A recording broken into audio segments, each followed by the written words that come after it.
Hello everyone, welcome back to Sydney and Starlet, and if you're new here, welcome. Enjoy the videos. So today, me and Sydney are going to be reading a little golden book, Disney Cinderella. So let's begin.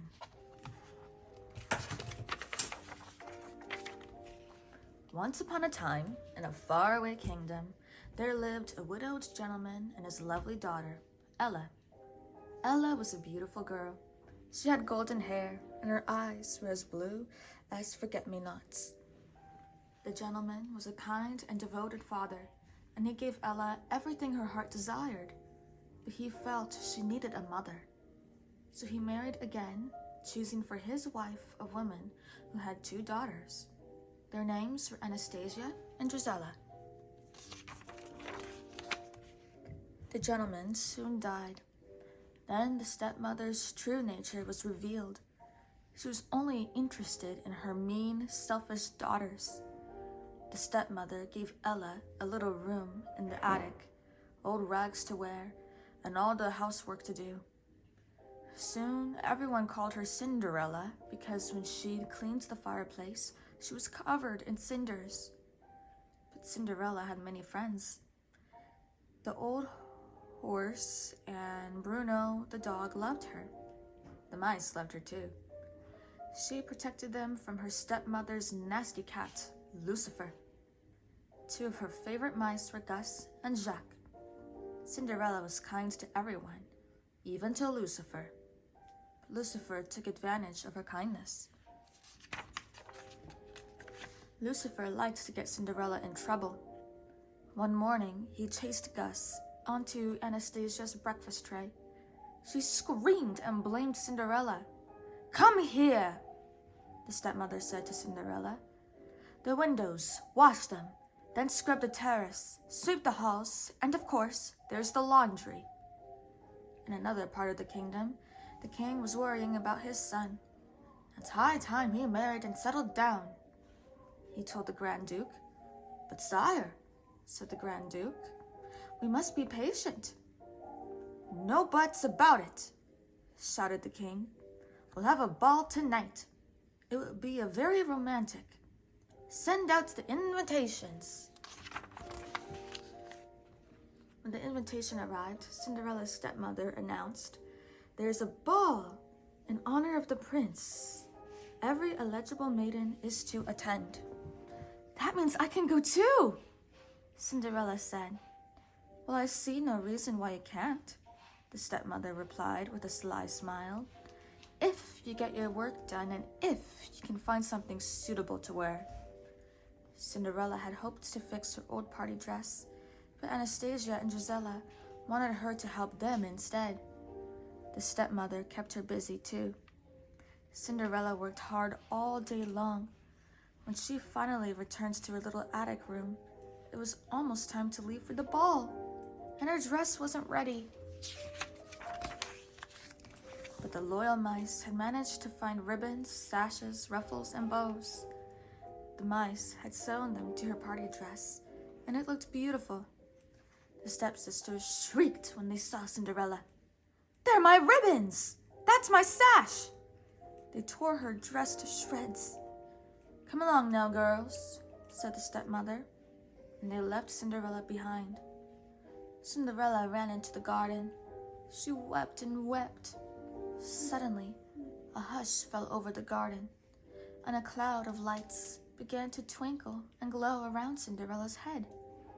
"Come now, dry those tears," said a gentle voice. Then a small woman appeared in the cloud. "You can't go to the ball looking like that. What in the world did I do with that magic wand?" "Magic wand?" gasped Cinderella. "Then you must be—" "Your fairy godmother," the woman replied, pulling her magic wand out of thin air. "The first thing you need is a pumpkin." A cloud of sparkles floated across the garden. A pumpkin rose up and swelled into an elegant coach. The mice turned into horses, and the old horse became a coachman, and Bruno became a footman.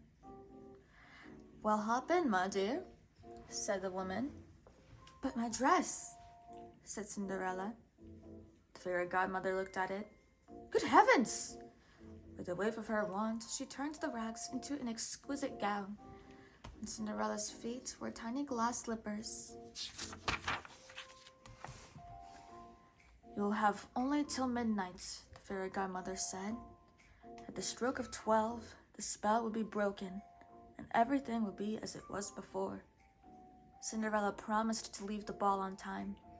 Then, under a shower of magic sparkles, she stepped into her coach and was swept away to the palace.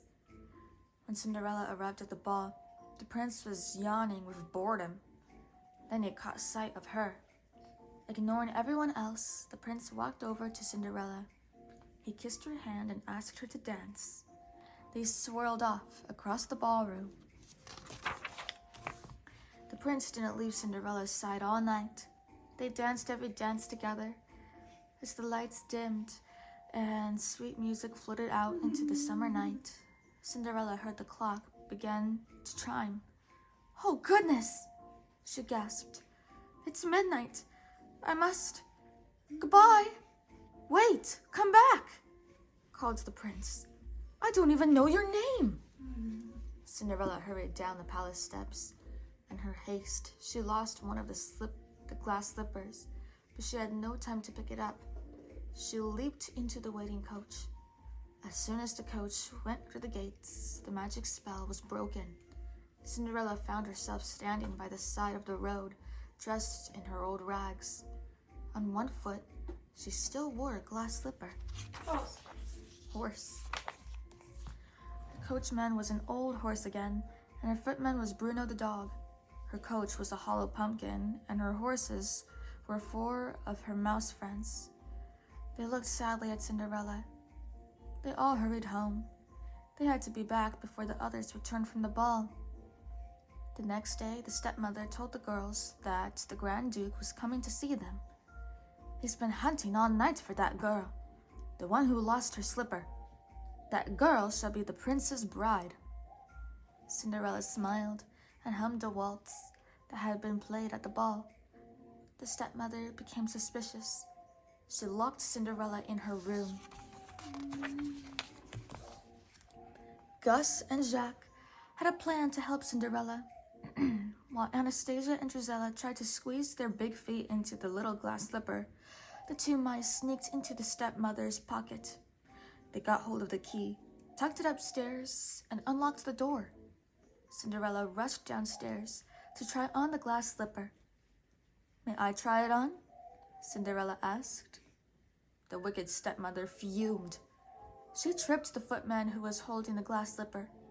It fell to the floor and broke into 1,000 pieces. But you see, Cinderella said, reaching into her pocket, I have the other slipper. She put it on, and it fit perfectly.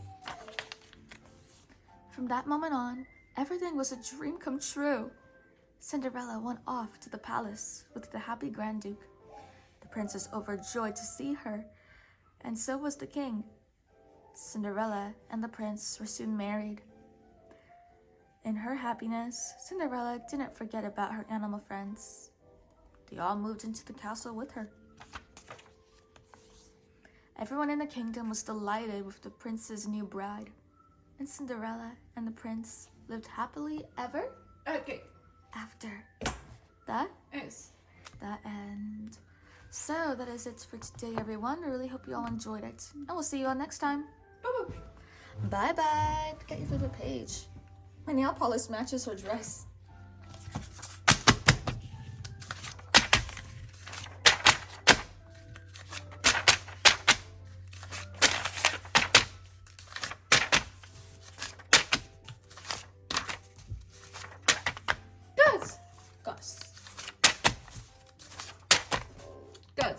Gus.